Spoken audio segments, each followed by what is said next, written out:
Primeira Reis, capítulo de número 19. Uma frase que eu anotei hoje para compartilhar dentro da mensagem, cabe muito no que a gente vive e até nesta noite experienciamos. Vocês vão entender no momento que eu mencionar ela. 1 Reis, capítulo de número 19, amém? Amém? Vamos ler a partir do versículo de número 8, que diz: levantou-se, comeu e bebeu. Com a força daquela comida, caminhou 40 dias e 40 noites até Horebe, o monte de Deus. Ali entrou numa caverna, onde passou a noite, e lhe veio a palavra do Senhor dizendo: que fazes aqui, Elias? Respondeu ele: tenho sido muito zeloso pelo Senhor Deus dos exércitos.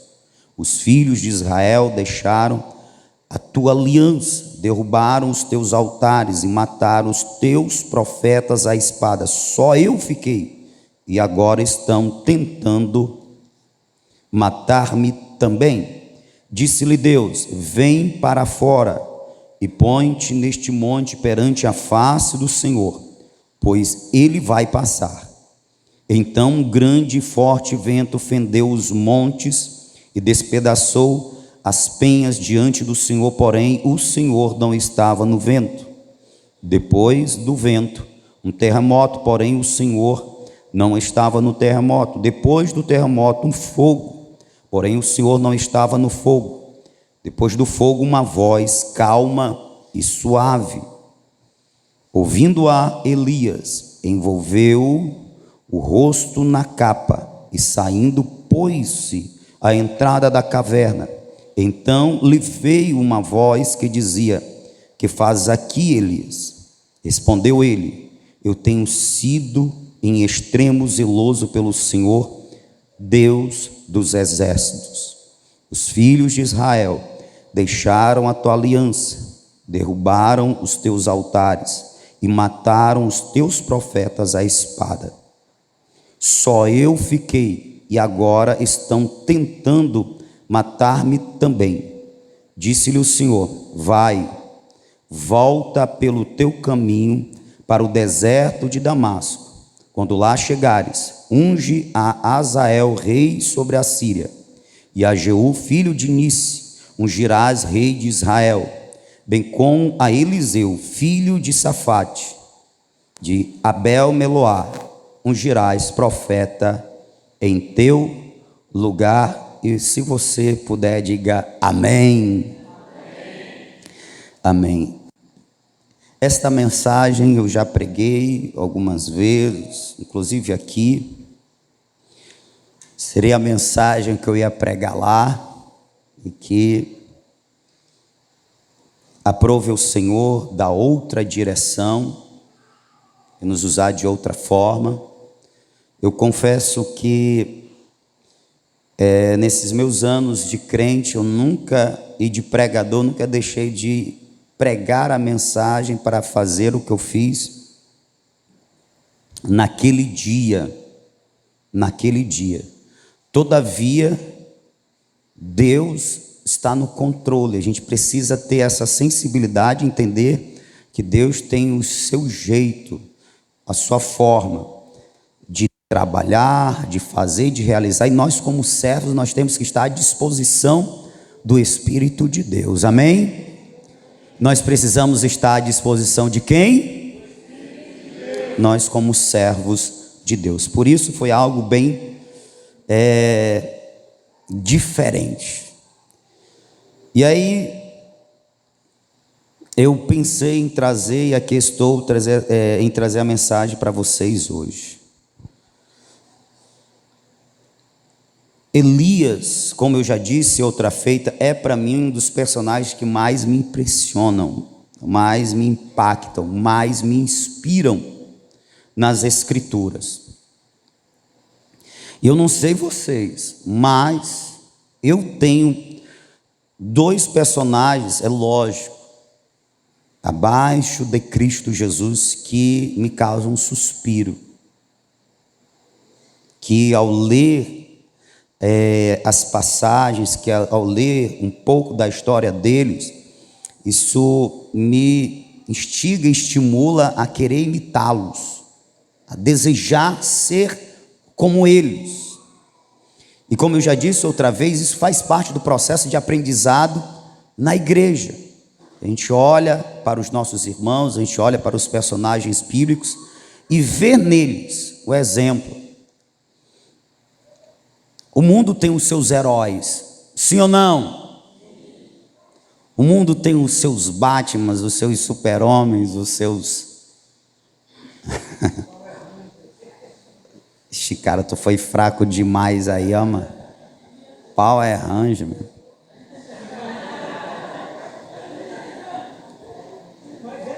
Eu ia falar um lourão aí, mas não vou falar aquele lourão não, que ele representa uma divindade da mitologia nórdica, então não vou nem falar o nome dele nesse altar, a não ser que seja falar e amarrar. Mas o mundo tem os seus deuses, tem os seus heróis. Nós, a igreja, nós temos também os nossos heróis.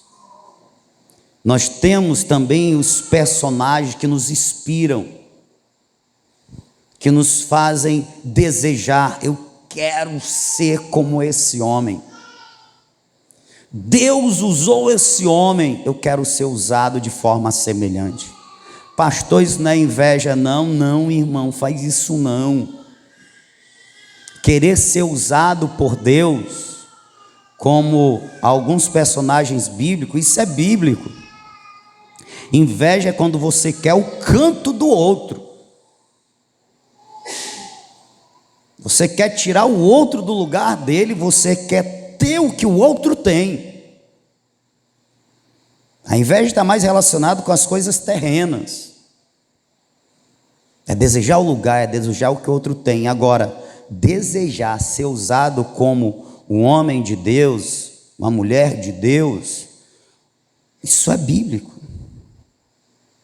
Nós devemos desejar. Eu lembro da história de Moody, que foi à Inglaterra e ele foi ouvir o então príncipe dos pregadores, Charles Spurgeon.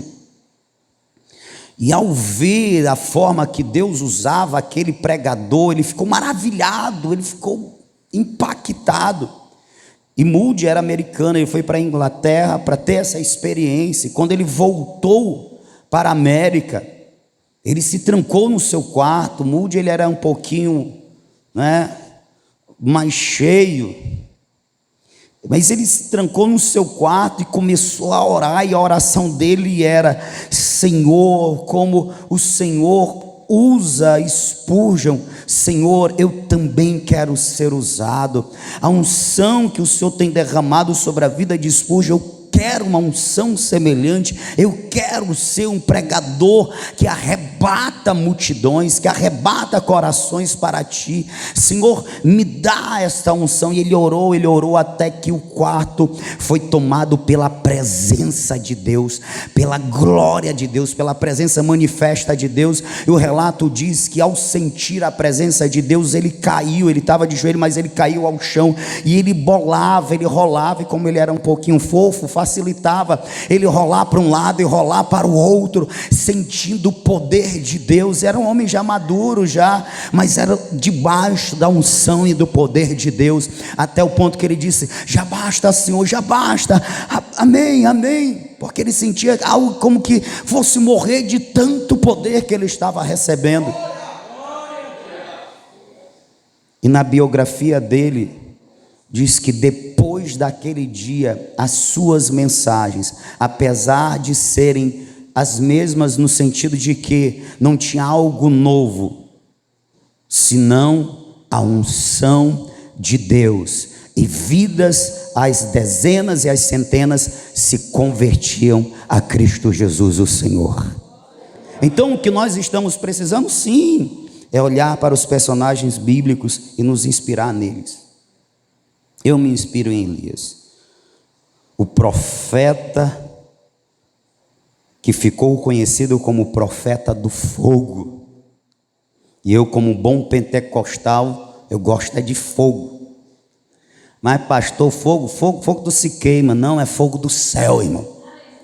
É o fogo assim, aquele fogo semelhante ao da sarça, que Deus queimava a sarça pegava fogo, mas não se consumia, não se acabava, não era destruída pelo fogo. O fogo reluzia, o fogo chamava atenção, o fogo brilhava, mas não causava dano à sarça. É esse fogo aí, é o fogo mais ou menos lá do dia de Pentecoste, que o povo estava reunido no mesmo lugar, semelhante a essa igreja, e foram vistas línguas repartidas como de fogo, que caiu sobre os irmãos, e os irmãos foram cheios do Espírito Santo. É desse fogo que eu estou falando. É o fogo nas Escrituras que representa poder, unção. Pois bem, Elias foi conhecido como profeta, ficou conhecido como profeta do fogo. Quando se fala em ousadia, se pensa em Elias. Não é à toa que quando tanto o profeta Malaquias como também no profeta Isaías se fala daquele que vem antes para preparar o caminho do Senhor.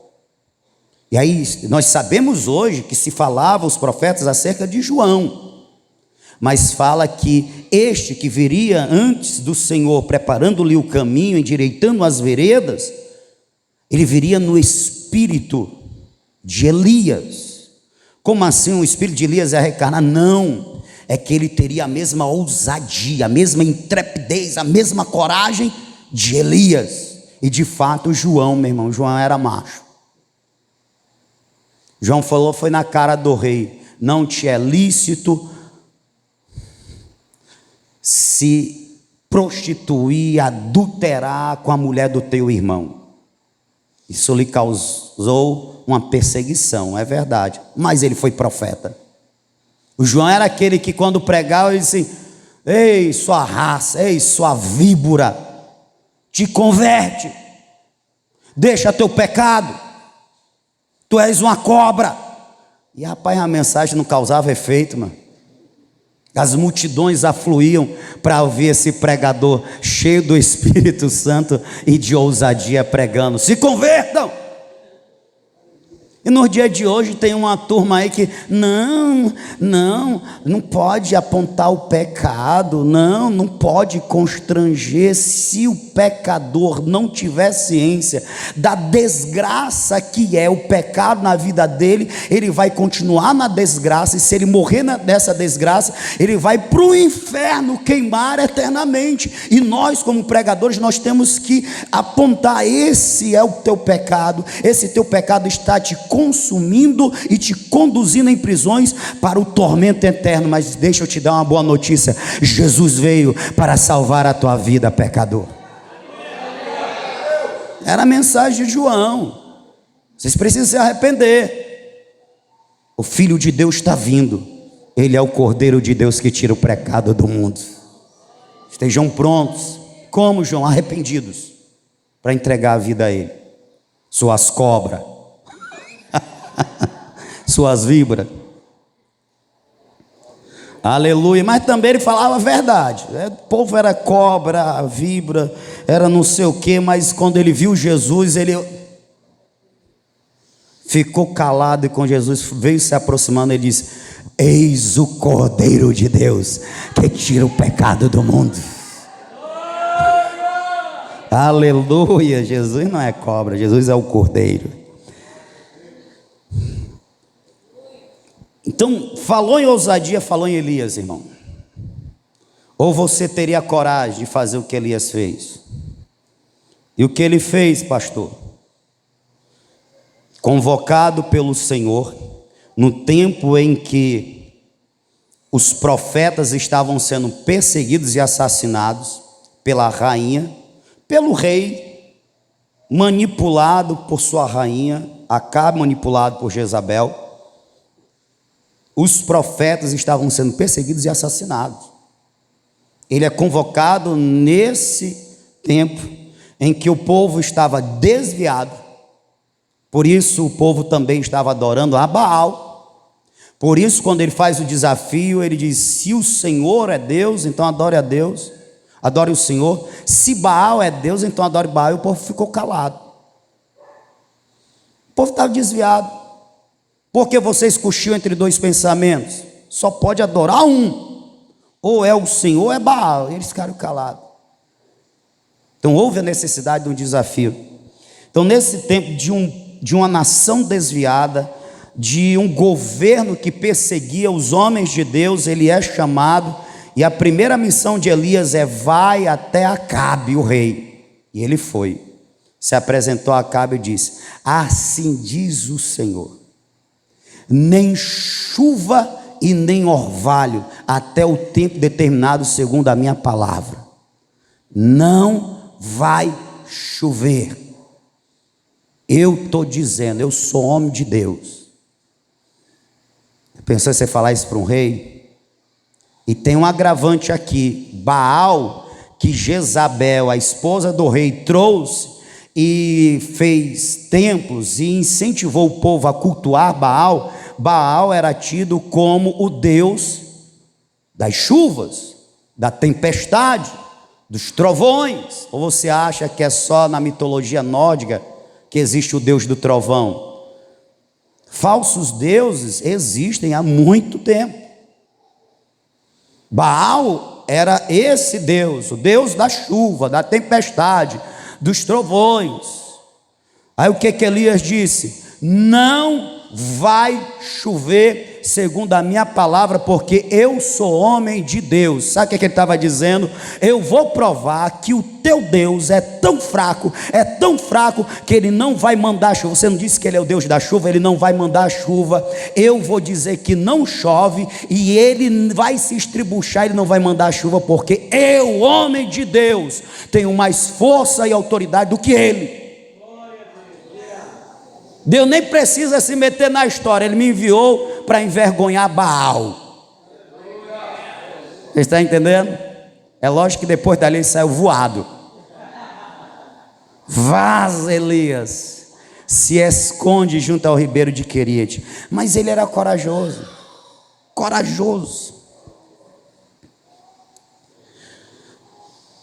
Só que ele chega nesse momento da vida dele, o momento da vida dele que ele está desistindo de tudo.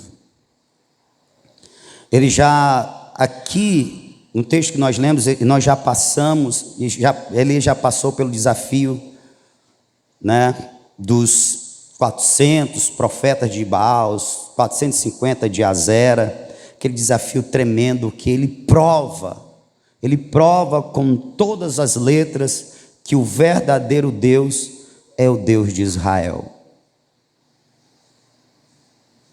Porque o desafio é o Deus que responder com fogo, esse é o Deus verdadeiro. Está valendo? Então tem um desafio. Os profetas de Baal, Azera, passa a manhã toda, início da tarde, nada. Ele tira uma onda e depois ele vai orar. E Deus responde com fogo. Ele manda matar os profetas falsos, como diz a lei. Mas aí o que acontece é que, sabendo Jezabel do acontecido, ela promete: eu vou tirar a vida de Elias. Chegou essa má notícia para ele e ele foge. É o capítulo 19, é ele recebendo a notícia e ele fugindo, até chegar a Betseba. Ele deixa ali o seu servo, o seu moço, o aprendiz de profeta, o possível sucessor de Elias. Elias deixa ele ali no tanque do juramento. Elias está sinalizando, ele está apontando para algo. Ele se envereda pelo deserto da Judéia, porque a última cidade é Betseba, e ele continua adentro. Ele chega no deserto, deita debaixo de um zimbro e pede para si a morte. Deus o convoca através de um anjo para um encontro no Monte Horebe, o monte de Deus, ou o Monte Sinai. E ele não quer ir, mas o anjo fala com ele novamente: come e bebe, porque tu tem que ter força, porque a tua caminhada é longa. E ele caminha 40 dias até chegar ao Monte Horebe, ao Monte Sinai. O Elias, ele foi chamado para servir ao Senhor no Reino do Norte. Berseba pertencia ao Reino do Sul. Quando ele chega em Berseba, ele está sinalizando, ele está abandonando a área de atuação dele e está dizendo: eu não quero mais trabalhar, eu não quero mais servir ao Senhor. Quando ele deixa ali o moço, ele está reforçando, ele está dizendo: eu não quero mais esse negócio de ministério, de servir, de ser profeta. E quando ele se envereda no deserto, ele está dizendo que acabou. E aí, para um homem de Deus, presta atenção no que eu vou dizer agora. Quando um crente, ele não tem muita afinidade, ele não tem muita compreensão do que para o que ele foi chamado, quando ele pensa que ele foi chamado só para ser salvo, ele tende a ter uma vida cristã meio que egoísta. Ele não se envolve, ele não se compromete, ele não se dedica, ele não se sacrifica. É aquele negócio: eu vou para o culto, 10, sou crente. Todavia, a vida, ela é feita de lutas, de momentos difíceis, de altos e baixos, de conflitos, de sofrimentos, sim, alegrias, mas também tristeza. E quando um crente que não é comprometido, quando ele não entende o que é um ser salvo, ele é raso. É como se ele se relacionasse à distância. Então, quando vem os períodos difíceis da vida, diferente de Elias, que Elias, no momento difícil da caminhada dele, ele está pensando em entregar o ministério, o crente que não se compromete, ele pensa em se desviar. Enquanto Elias está dizendo: para mim já basta, Senhor, eu não sou melhor do que meus pais, tira a minha vida. Enquanto Elias está dizendo: Senhor, essa vida aqui não está legal, eu não fui bem no meu ministério, eu não alcancei o que eu queria para o Senhor. Por isso, meu Deus, se é para viver uma vida aqui sem dar frutos para a tua glória, é melhor que o Senhor me leva. Está entendendo? Ele está sim querendo morrer, mas ele quer ir para a glória. Ele está assim querendo desistir da vida, mas é porque ele vê que não faz sentido a vida dele se não for servir ao Senhor, honrar ao Senhor, glorificar ao Senhor com frutos para o Senhor, frutos que glorificam ao Senhor. É por isso que ele está desistindo da vida. Não faz sentido. Se não for para te adorar, para que nasci? Se não for para te servir, porque estou aqui? Te adorar, Senhor, estou aqui.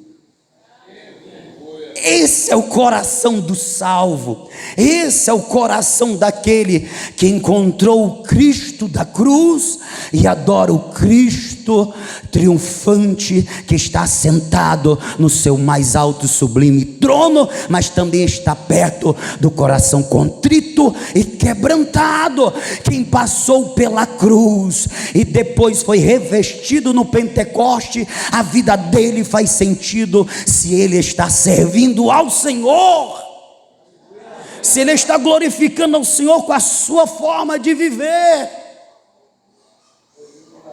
E quando ele perde isso, ele perde o sentido da vida, pelo menos desta vida. Elias não estava desistindo da sua vida eterna, ele Só não via sentido mais nessa vida. Tira a minha vida. Mas o crente que não tem esse compromisso, que não tem esse encontro, que não tem essa conversão, quando ele passa por um momento difícil, o que é que ele pensa? Não, é um negócio de ser crente. Aí tem uns que ainda dizem assim: depois que eu entrei para essa lei, tudo começou a dar errado. Não, eu vou deixar. Eu vi quantas vezes eu já vi isso. E por mais que a gente tente mostrar, por mais que a gente tente provar para essa pessoa que os conflitos da vida fazem parte do processo de estruturação do ser, a pessoa não quis. Teve pessoas que a gente ganhou para Cristo aqui perto da igreja, que sim, ela entrou num processo, ela ficou desempregada, mas a gente chegou, tentou ajudar com o discipulado, com a cesta básica. Vai dar certo, irmão. Era pessoa que estava envolvida com uma religião que escraviza, irmão. Se tu não usar essa cor hoje, tu vai ver o que eu vou fazer contigo e com teus filhos. Se tu não me trouxer esse tipo de oferenda, tu vai ver o que é que eu vou fazer contigo e com teus filhos. Mas ele preferiu voltar para essa vida de escravo, essa vida que leva a uma eternidade de tormento, do que sofrer com Cristo e para Cristo. E assim como Cristo foi glorificado, ele vai honrar e exaltar aqueles que sofrem com ele e por ele. E até hoje está desviado. Primeira lição que eu quero trazer aos irmãos nesta noite é essa verdade: quanto menos comprometido se é, mais vulnerável se fica. Tem gente que acha que por não se comprometer vai sofrer menos. Meu irmão, a vida, disse o Senhor Jesus: nesse mundo tereis aflições. Agora quem está com Jesus tem bom ânimo, eu venci. É tipo assim: eu sei o que você vai passar, porque eu passei, eu sofri. E como disse o autor dos Hebreus, nós temos um sumo sacerdote que pode se compadecer das nossas fraquezas, porque em tudo a semelhança de nós ele foi tentado, mas não cometeu pecado. Ele sofreu, ele sabe o que é padecer. Então quando você, crente, você em sofrimento, em angústia, em dor, você ora pedindo socorro para ele, ele pode te socorrer da forma mais eficaz, porque ele também sentiu angústia e dor sendo Deus. Ele nos compreende, ele sabe o que é padecer. Então, para você, meu irmão, que está no ministério, que está servindo, está passando um momento difícil, talvez você esteja que nem Elias: vou entregar, vou desistir, vou dar um tempo, vou parar. Pois é, Deus está te chamando para você ir para o Monte Horebe, Monte Sinai. Ele quer conversar contigo. E o Elias vai não querendo ir. Sabe aquele negócio assim, os crentes mais, me permita usar, mais velho assim, né, que tem mais tempo, já viveu muito isso. Aquele negócio assim: rapaz, eu não quero fazer mais, mas faz. Eu não quero ir para o culto, mas vem. Eu não quero ir para a oração, a carne está dizendo não vai, e o capeta cutucando a carne: vai, diz, não vai não. Aí você vem orar, você vem louvar, você vem adorar a Deus, na alegria, na dor. Aí de repente Deus fala com você, Deus toca você. Aí você que não queria vir, agora não quer voltar. Quer ficar: bom estar aqui, Senhor. Aleluia. Ele não queria ir não, mas ele foi. Irmão, Elias andou um bocado, viu? Ele andou um bocado de Israel para Judá. Lá do Monte Carmelo, não Monte Horebe, onde ele fez o desafio até Jerusalém, que eu não consegui o deserto da Judéia, essa distância, mas do Monte Carmelo a Jerusalém é 108 quilômetros. Então, para o deserto da Judéia é mais uns 15, 20 quilômetros, 25. Ele andou cerca de 130 quilômetros, desistindo do ministério. E Deus chama ele para conversar, e ele anda mais um bocado de quilômetro, ao ponto que ele anda mais 40 dias e 40 noites. E olha que interessante, chegando lá no monte, o que é que ele faz? Ele entra numa caverna. E uma caverna na Bíblia é símbolo de abrigo, de proteção, mas também de quem está se escondendo, de quem está evitando o mundo, de quem está desistindo. Caverna na Bíblia é símbolo disso, e é isso que Elias está vivenciando. E aí Deus fala com Elias, e olha que interessante, irmãos. Antes de dizer o que Elias responde para Deus, porque ele responde a Deus duas vezes. Na primeira vez, depois que ele fala, ele desabafa, aí Deus diz: vem para fora, toma uma atitude, me escuta, eu quero mudar o teu coração, mas é importante que você também queira sair dessa escuridão, dessa caverna, dessa depressão. E aí acontecem alguns fenômenos: o vento que fende rochas, o terremoto que estremece tudo, que abala tudo, e um fogo. Nós estamos falando de eventos extraordinários, estamos falando de sobrenatural, que às vezes acontece. Às vezes Deus se manifesta no meio do terremoto, no meio do vento, o vento do Pentecoste, lembra? No meio do fogo, do extraordinário, do maravilhoso, do impactante, até porque o seu nome é maravilhoso conselheiro, Deus forte, Pai da eternidade, príncipe da paz. Sim, Ele é Deus que deixa assim boquiaberta aqueles que com Ele estão. Mas que impressionante, no caso de Elias, Deus não vem de uma forma extraordinária, Deus vem de uma forma mansa e suave. Nem sempre o processo de cura da alma, a cura que Deus traz ao ser, acontece num evento extraordinário, num evento sobrenatural, como o que a gente vivenciou em Tejuçuoca, que a gente vivenciou lá em Crateús. Nem sempre é num terremoto, é num fogo que a gente começa a gritar e a pular. Nem sempre. Às vezes é num culto como esse, onde o silêncio dos ouvintes é o mais marcante, depois da voz poderosa, penetrante de Deus. Foi essa voz que fez com que Elias,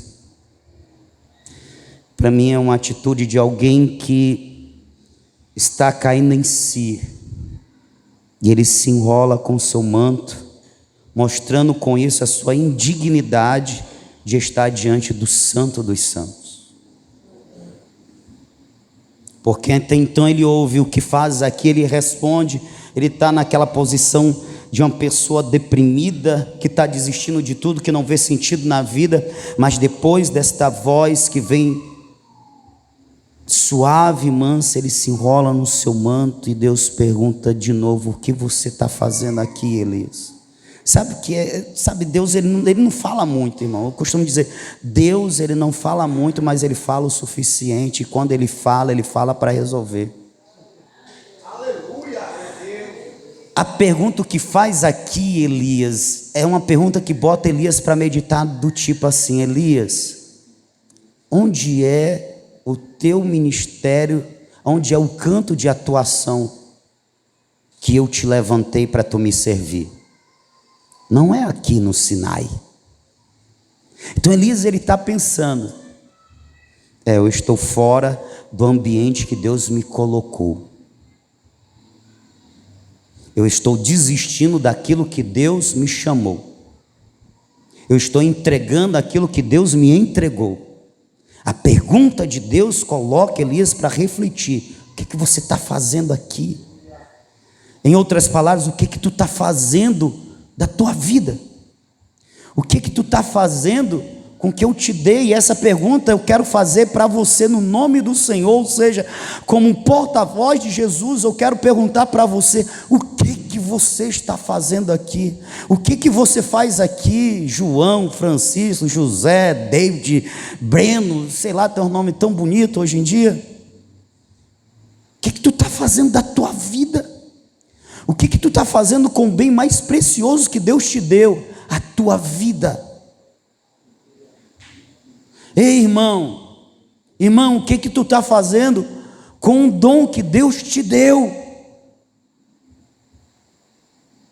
O que você está fazendo com a orientação que Deus deu para você? Está resistindo? Está se rendendo? O que você faz aqui nesta noite? O que te trouxe nesta noite ao que nós chamamos aqui de casa do Senhor? Eu não sei o que você veio fazer aqui nesta noite, mas eu sei o que Deus veio fazer aqui nesta noite. Ele veio por amor a você, te dar a oportunidade de você ser filho dele. Ele veio por amor a você, salvar a tua alma. Ele veio por amor a você, perdoar os teus pecados, se assim você quiser, e se tornar o teu Deus, o teu Senhor, o teu Salvador. Eu não sei o que você veio fazer, mas eu sei o que Deus veio fazer nesta noite. Talvez Elias não estivesse entendendo o que Deus queria com ele, mas Deus sabia muito bem o que queria com Elias. Deus queria sarar Elias. Deus queria curar Elias. E é quando Elias repete o seu desabafo: eu tenho sido em extremo zeloso pelo Senhor Deus dos exércitos. É interessante que ele não fala o Deus de Israel. Por que ele não fala Deus de Israel? Porque no coração dele, a percepção dele é: Israel não quer Deus.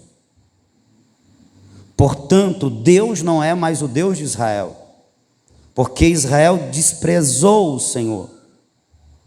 Isso está expresso na fala dele, quando ele diz: os filhos de Israel deixaram a tua aliança, derrubaram os teus altares. Ou seja, eles quebraram o concerto que ligavam eles a ti. Eles desistiram de te adorar quando eles derrubaram os teus altares. Eles desistiram de te servir quando eles perseguiram e mataram os teus mensageiros, os teus porta-vozes. Embora o gatilho para que Elias entre numa depressão seja o medo de ser assassinado por Jezabel, aí é só um gatilho, é só como se fosse o estopim, mas o real motivo que leva Elias a uma depressão ao ponto de desistir de continuar a sua vida terrena é: o meu ministério não foi fecundo, não foi próspero. Senhor, eu fracassei. O Senhor me levantou como mensageiro para chamar este povo para a conversão, mas esse povo está tentando me matar. Se eu lhe disser que Elias estava com a percepção errada, Elias estava com o que a gente chama de distorção cognitiva, que é uma disfunção, que é uma forma de perceber o mundo, as coisas do cotidiano de uma forma distorcida.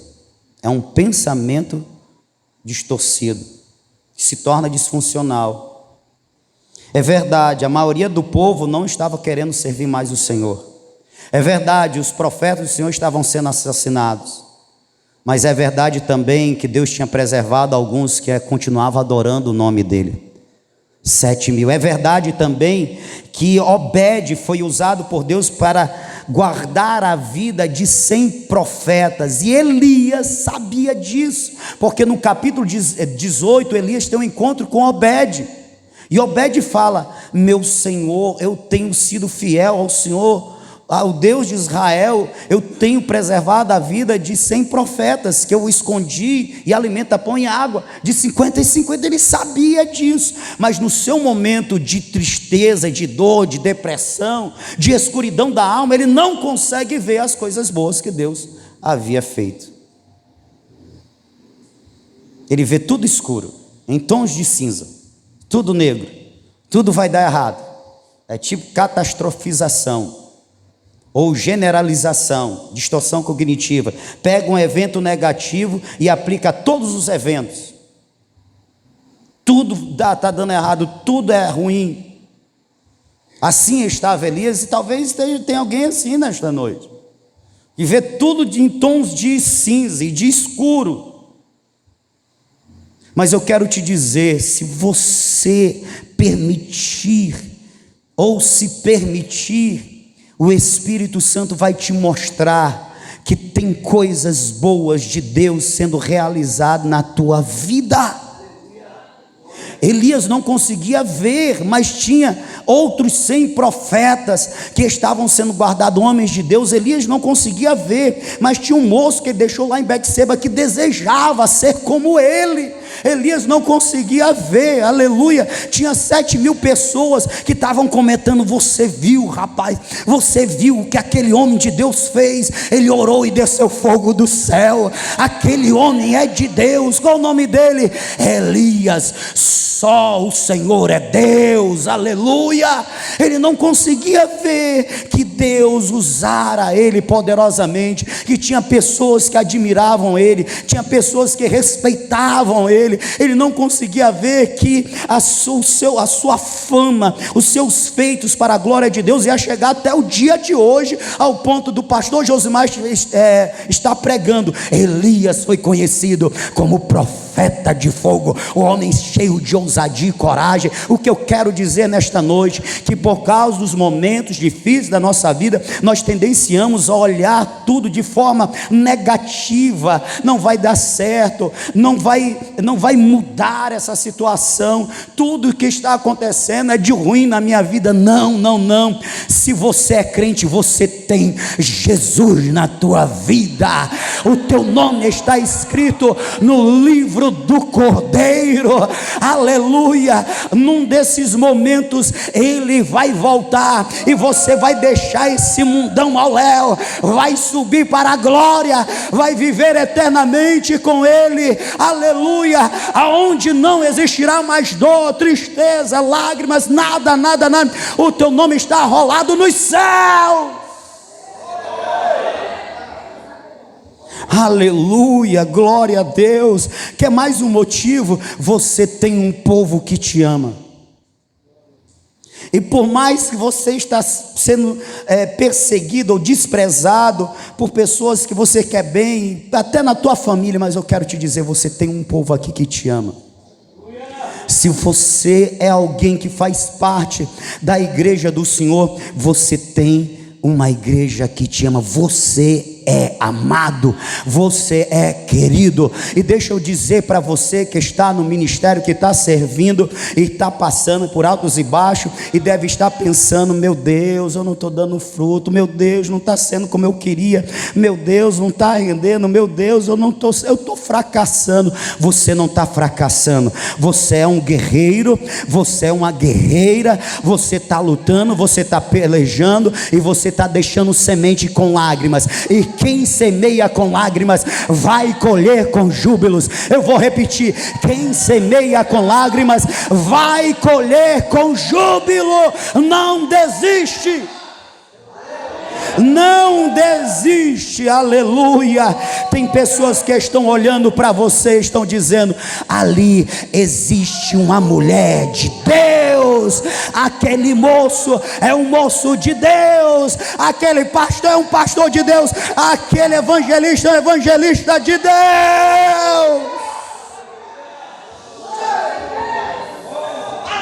Aleluia.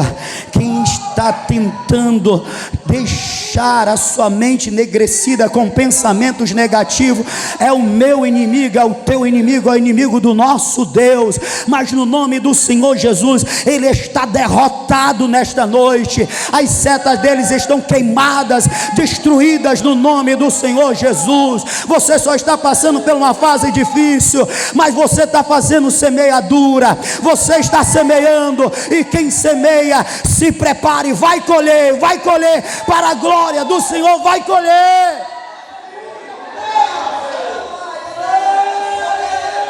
Oh, glória, glória, glória, glória, glória a Deus.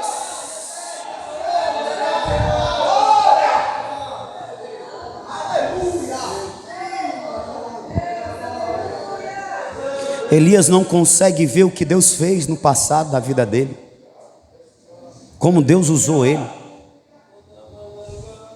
Se ele voltasse alguns dias atrás, ele ia lembrar que ele chegou diante de Babal. Se bom que o Acabe era um Babal para muitos.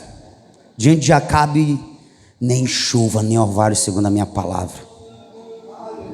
E depois de 3 anos e meio, Obed, chama lá o teu rei desviado lá, que eu quero conversar com ele.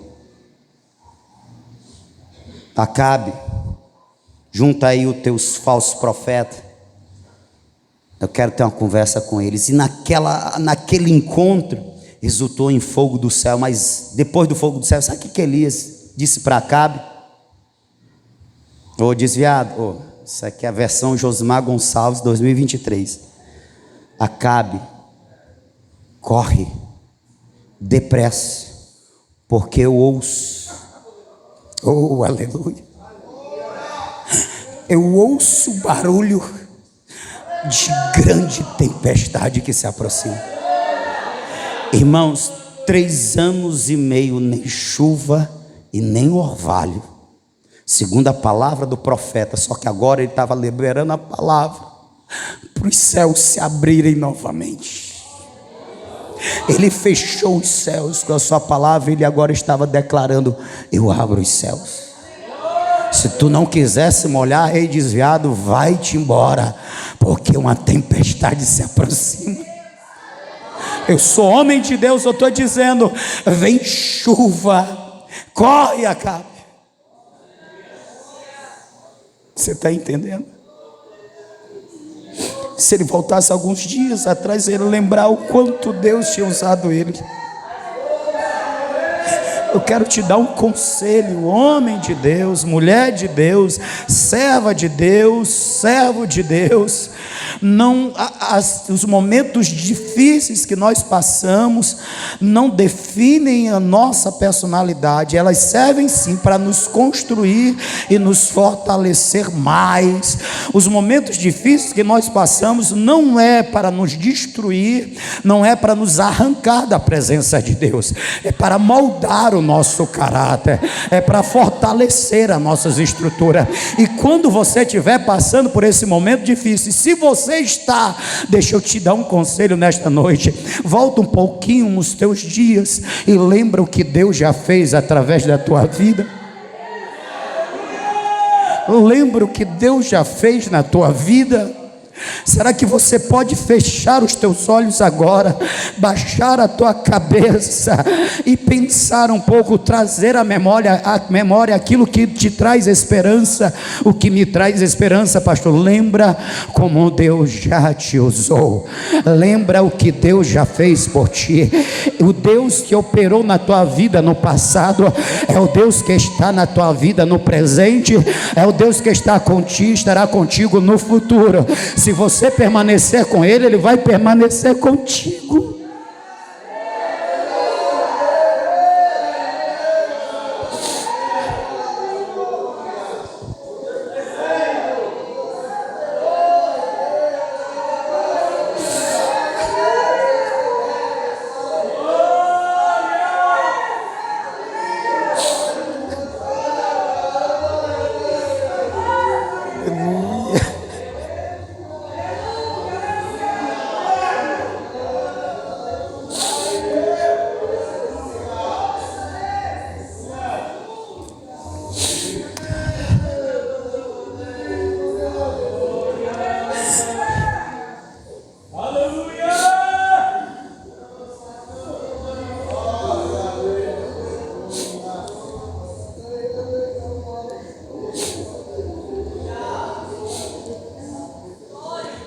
A resposta de Deus para Elias é a resposta de Deus para nós, irmãos. Elias pediu o que para Deus? Já basta, tira a minha vida. A resposta de Deus para Elias é: vai, volta pelo teu caminho para o deserto de Damasco. Quando chegar lá, unge Azael, rei da Síria, e depois unge Ejeú, rei de Israel, e Eliseu unge profeta em teu lugar. Vai, volta pelo teu caminho, volta. É tipo assim: eu não aceito o teu pedido de parar, de desistir, de dar pausa. Ainda não chegou o teu tempo. O Senhor nos levará para Ele quando chegar o nosso tempo. O salmista disse: Ele nos deu a vida e escreveu todos os dias de nossa vida no livro dele. E não adianta a gente querer antecipar, porque a gente está passando por um processo. Não adianta dizer para Deus: já basta. Sim, e o que Ele nos diz nesta noite é: volta pelo teu caminho, volta a ser o profeta que eu te chamei para ser, volta e me serve como eu te chamei para me servir. Volta e faz a minha vontade como eu te chamei e te preparei para fazer. Deixa eu falar mais uma coisa para me encerrar, caminhar para o fim. O momento que a gente está passando, sabe, é como o de Elias. Deus ainda tinha muita coisa a realizar através de Elias, coisas grandiosas. Elias ainda não sabia, e a verdade é que, decepcionado, porque estava vendo tudo de forma errada, ele nem queria saber. Mas Deus ainda tinha muita coisa para fazer através de Elias. Só que Elias precisava sair daquele monte com a alma curada. E para ele descer daquele monte com a alma curada, ele precisava aprender que os processos, que as lutas difíceis da vida não são para nos destruir, é para nos deixar mais fortes, é para nos ensinar a confiar mais em Deus. Nos momentos de escuridão, a gente tem que olhar para o passado e trazer à memória o que Deus já fez. Isso vai ser luz no nosso presente e vai nos tornar disponíveis para viver o futuro que Deus tem para nós. E é futuro de glória, é futuro de louvor ao nome dEle, é futuro de honra para Ele. Aleluia. Ainda tem um caminho longo a ser percorrido, e o nosso fim não é nos momentos difíceis. Os momentos difíceis é preparação, ainda tem um caminho longo a percorrer.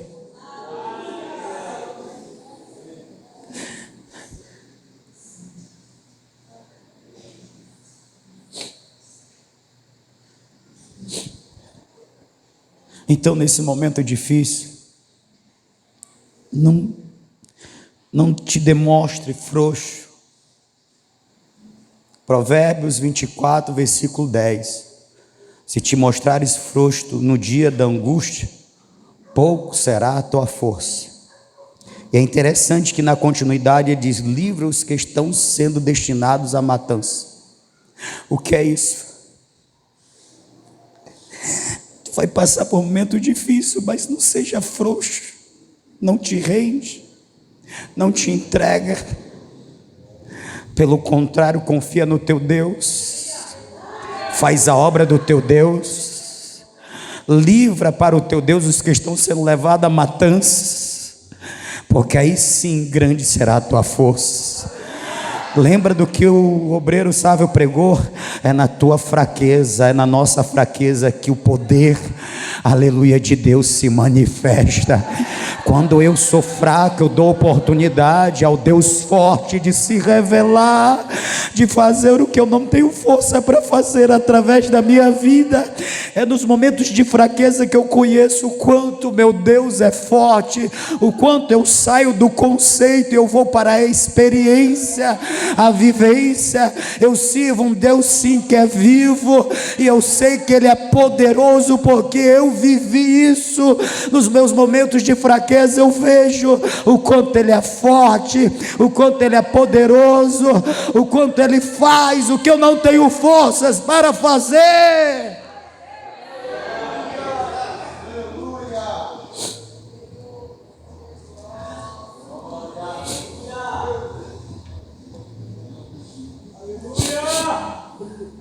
Eu quero deixar mais uma lição, que é assim, o Elias diz, faltando só um pouco para deixar esse ensino: o teu povo, melhor, os filhos de Israel, eles mataram os teus profetas, derrubaram os teus, quebraram a aliança, derrubaram os teus altares e mataram os teus profetas, só eu restei e procuram tirar minha vida. Ele olha e ele percebe, eu digo, de novo, uma percepção distorcida, que a maioria, que o povo não queria mais o Senhor, e Deus mostra para ele: não, eu tenho guardado. Mas na mente de Elias ninguém se converteu, ninguém voltou para Deus, ninguém quer Deus, por isso meu ministério é infrutífero. Então ele está sendo destruído, consumido por dentro, porque ele percebe, e na percepção errada dele, que ninguém se importa. A gente sabe que muitos foram preservados por Deus, foram impactados pelo ministério de Elias. Mas deixa eu dizer um negócio aqui importante para você, mesmo você que não é crente. Tem uma frase que diz assim: aprenda,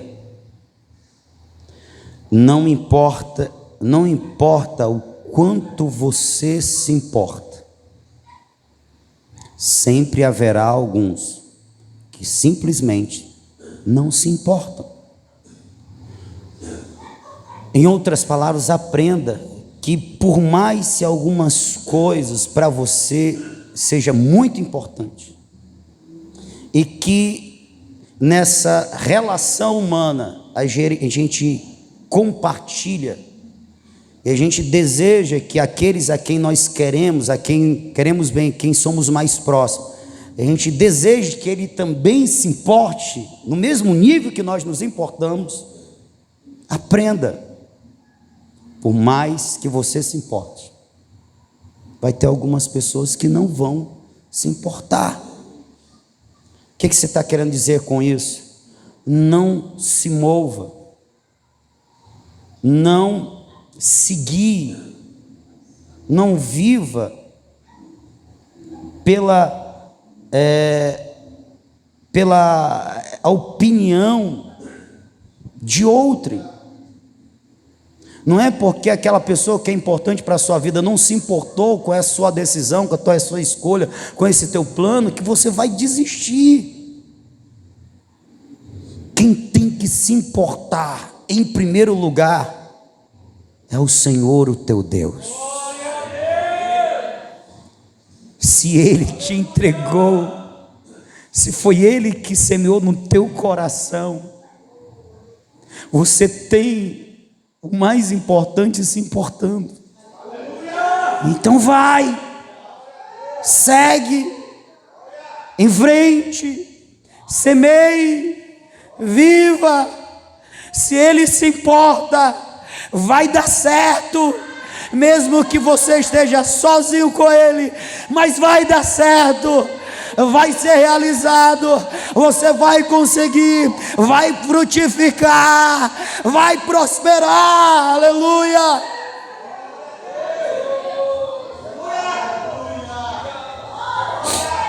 Oh, aleluia. O Elias sobe no monte quebrado, sem querer subir, querendo a morte, desistindo de tudo, com os pensamentos todos distorcidos, e ele desce do monte, sabe como? Ele desce do monte renovado, completamente restaurado. Se tem alguém que cura a alma, esse alguém se chama o Senhor. O Senhor Deus, o Senhor Jesus, o Senhor Espírito Santo, Ele sabe nos curar. O salmista Davi disse: Ele lembra, Ele conhece a nossa estrutura, Ele lembra que nós somos pó. Não tem quem nos conheça melhor do que Ele. Portanto, se você precisa de uma cura do ser, você vai encontrar, eu tenho certeza disso, você vai encontrar essa cura em Jesus. Ele sobe não querendo subir, e ele desce não querendo descer.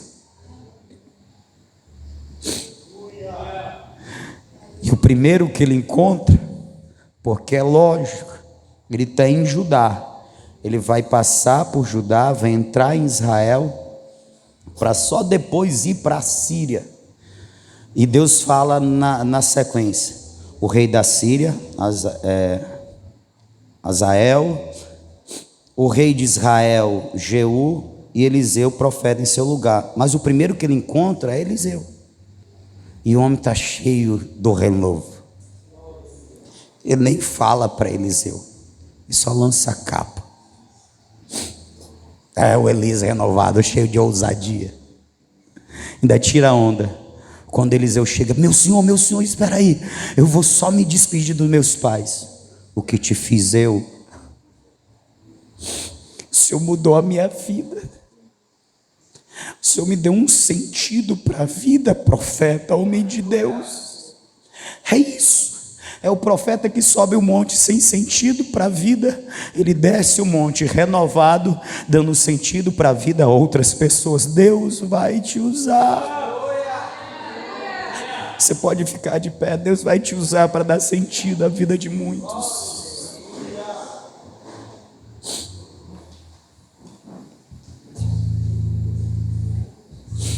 E essa palavra final, ela é profética para ministérios, para homens e mulheres de Deus que foram chamados para ganhar vidas. Deus vai usar você para levar sentido de vida para muitas vidas que estão perdidas, que estão mergulhadas na angústia, na depressão, no medo, sem razão para viver. Deus vai usar você. Você recebe isso? Deus vai usar você. E esse processo que você está passando vai servir de exemplo para você testemunhar. E assim como você recebeu a cura pela palavra, através da tua vida, a palavra de Deus vai fluir para curar a outros. Você recebe isso? Levante a sua mão. É um ato profético. Diz assim, fecha a mão e diz assim: eu recebo. Guarda no coração.